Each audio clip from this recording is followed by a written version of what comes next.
আসসালামু আলাইকুম ওয়া রাহমাতুল্লাহি ওয়া বারাকাতুহু।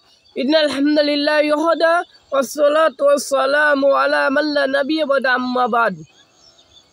আউযু বিল্লাহি মিনাশ শাইতানির রাজিম। বিসমিল্লাহির রহমানির রহিম। ইন্নামা ইয়াখশাল্লাহু মিন ইবাদিল উলামা।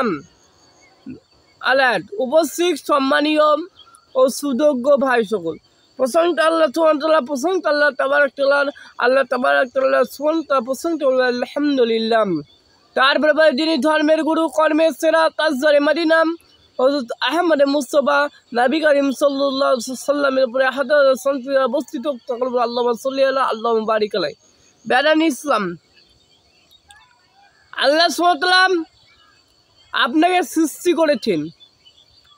কেন, কি কারণে সৃষ্টি করেছেন? ওমা খালাকতুল জিন্না ওয়াল ইনসা ইল্লা লিয়াবুদুন।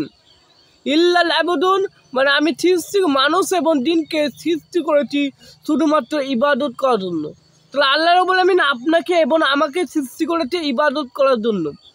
সম্মানিত মুসলিম, মনে রাখেন, শিক্ষা হলো জাতির মেরুদণ্ড।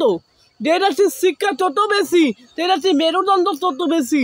সম্মানিত মুসলিম, আল্লাহ রাব্বুল আমিন বললেন, কি বললেন? ইন্নামা ইয়াখশাল্লাহু মিন ইবাদিল উলামা।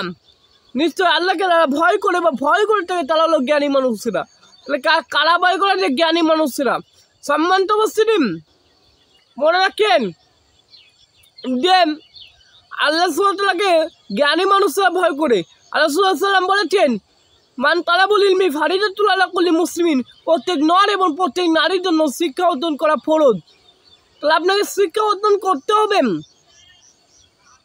আজকের মতো এখান থেকে আমি আমার বক্তব্য সম্পন্ন করলাম। ওয়াকিরু দাওয়ানা আলহামদুলিল্লাহি রাব্বিল আলামিন। আসসালামু আলাইকুম ওয়া রাহমাতুল্লাহি ওয়া বারাকাতুহু।